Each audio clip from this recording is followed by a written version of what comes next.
ঘৰত wall clock কোনটো ডাইৰেকশ্যনত লগাব লাগে, কোনটো ডাইৰেকশ্যনত এভইড কৰিব লাগে, সেয়া হয়তো বহুতৰ মাইণ্ডত আহে বা বহুতে মোক সুধিছিলেও।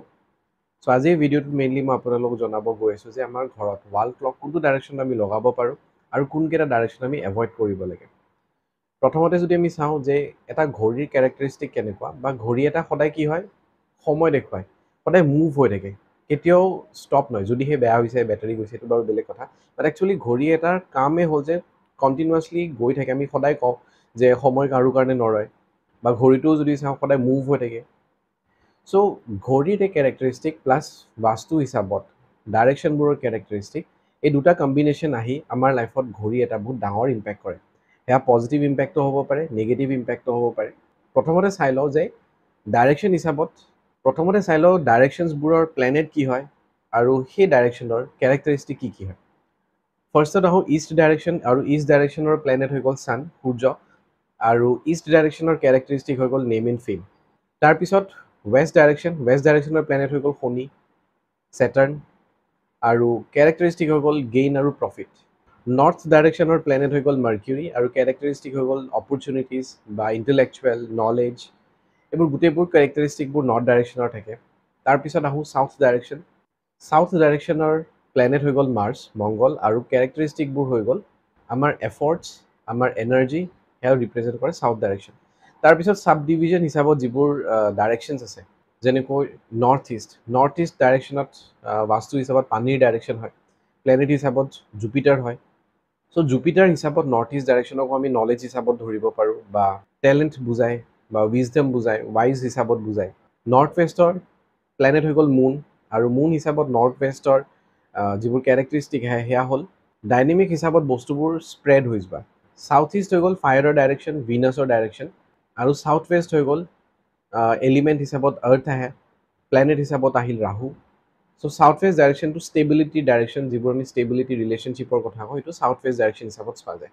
চ' ৱাল ক্লক এটা আমাক বহুত বস্তু দেখুৱায়, যেনেকুৱা সময়, অলৰেডি মই কৈছোঁ যে সময় সদায় মুভ হৈ থাকে, চেঞ্জ হৈ থাকে। সেইকাৰণে চাউথ ৱেষ্ট ডাইৰেকশ্যন আৰু চাউথ ডাইৰেকশ্যনত কেতিয়াও ৱাল ক্লক থাকিব নালাগে। কাৰণ south west ডাইৰেকশ্যনটো stability direction.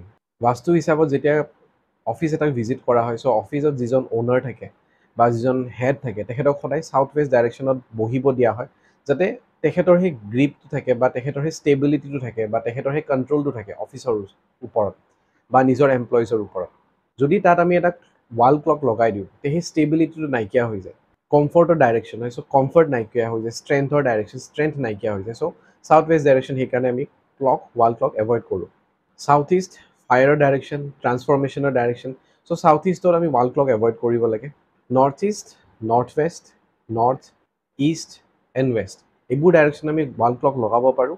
South east, south west আৰু চাউথ ডাইৰেকশ্যনত ৱাল ক্লক সদায় এভইড কৰিব লাগে। নৰ্থ ইষ্ট যেনেকুৱা পানীৰ ডাইৰেকশ্যন, যদি কেতিয়াবা পানী ক'ৰবাত ৰৈ যায়, পানী কেতিয়াবা যদি ব্লক হৈ যায়, সেইখিনি পানী কি হ'ব, বেয়া হ'ব ধৰে, তাত পোক পৰুৱাবোৰে কণী পাৰিব ধৰে বা গোন্ধ ওলাব ধৰে। চ' পানীৰ কেৰেক্টাৰিষ্টিকেই হ'ল যে পানী সদায় চেঞ্জ হৈ থাকিব লাগিব। পানী ৰৈ যোৱা মানে লাইফ ৰৈ যোৱা হয়, পানী চেঞ্জ হৈ থাকে, তাত আমি ৱাল ক্লক লগাব পাৰোঁ। নৰ্থ ইষ্ট কৰ্নাৰত দেখিব ফাউণ্টেইনৰ হয়তো পিকচাৰ লগাই, নাইবা সৰু ষ্টেচু এটা লগাই থৈ দিয়ে, সেইটো ৰেমেডি হিচাপতো বহুতে ইউজ কৰে। চ' আমি তাতে নৰ্থ ইষ্ট ডাইৰেকশ্যনত আমি ৱাল ক্লকো লগাব পাৰোঁ। ইষ্ট ডাইৰেকশ্যনতো আমি ৱাল ক্লক লগাব পাৰোঁ, যেনেকুৱা সূৰ্য, ইষ্ট ডাইৰেকশ্যন হ'ল ছানৰ ডাইৰেকশ্যন। সূৰ্য সদায় সময় হিচাপত উদয় হয়, সময় হিচাপত ডুব যায়। চ' আমি ইষ্ট ডাইৰেকশ্যনত যিটো আমি ৱাল ক্লক লগাওঁ, ৱাল ক্লকটো যদি ছানৰ নিচিনা হয়, বা যদি ছানৰ পিকচাৰ থাকে বা ছানৰ দেখাত হয়, তেনেকুৱা ধৰণৰ ক্লক আমি লগাব পাৰোঁ। বা নৰ্মেল ক্লক হ'লেও হৈ যাব, কাৰণ সময় দেখুৱায়, সময়ত চব বস্তু হয়, আৰু সূৰ্য সদায় সময় হিচাপতে উদয় হয়। ত' ইষ্ট ডাইৰেকশ্যনতো আমি ৱাল ক্লক লগাব পাৰোঁ। নৰ্থ ৱেষ্ট স্পেচৰ ডাইৰেকশ্যন, স্পেচো মুভ হৈ থাকে, তাতেও আমি ৱাল ক্লক লগাব পাৰোঁ। নৰ্থ ডাইৰেকশ্যন মাৰ্কিউৰী ডাইৰেকশ্যন, চ' যদি ঘৰত পঢ়া শুনা কৰা ল'ৰা ছোৱালী আছে, স্কুল যোৱা বা কলেজৰ ষ্টুডেণ্ট আছে, তেতিয়াও আমি নৰ্থ ডাইৰেকশ্যনত ৱাল ক্লক লগাব পাৰোঁ। কাৰণ মাৰ্কিউৰী আমাক নলেজ দিয়ে, উইজডম দিয়ে। চ' সেইকাৰণে আমি নৰ্থ ডাইৰেকশ্যন ষ্টুডেণ্টৰ কাৰণে বহুত অস্পিচিয়াছ ডাইৰেকশ্যন, নৰ্থ ডাইৰেকশ্যনত আপোনালোকে ৱাল ক্লক লগাব পাৰে। যিকেইটা ডাইৰেকশ্যন মই ক'লোঁ, অকল সেইকেইটা ডাইৰেকশ্যনত আপোনালোকে ৱাল ক্লক লগাব পাৰে, আৰু 3টা ডাইৰেকশ্যনত আপোনালোকে ৱাল ক্লক এভইড কৰিব লাগিব। যিমান পাৰে ভিডিঅ'টো নিজৰ friends and family members and ৰিলেটিভছৰ মাজত শ্বেয়াৰ কৰি দিব, আৰু চেনেলটো এতিয়ালৈ যদি ছাবস্ক্ৰাইব কৰা নাই, ছাবস্ক্ৰাইব কৰি ল'ব, আৰু বেল আইকনটো ক্লিক কৰি ল'ব, যাতে যেতিয়াই মই নতুন ভিডিঅ' আপলোড কৰোঁ আপোনাৰ ওচৰত ন'টিফিকেশ্যন আহে। আৰু ভিডিঅ'টো শেষলৈ চোৱাৰ বাবে ধন্যবাদ।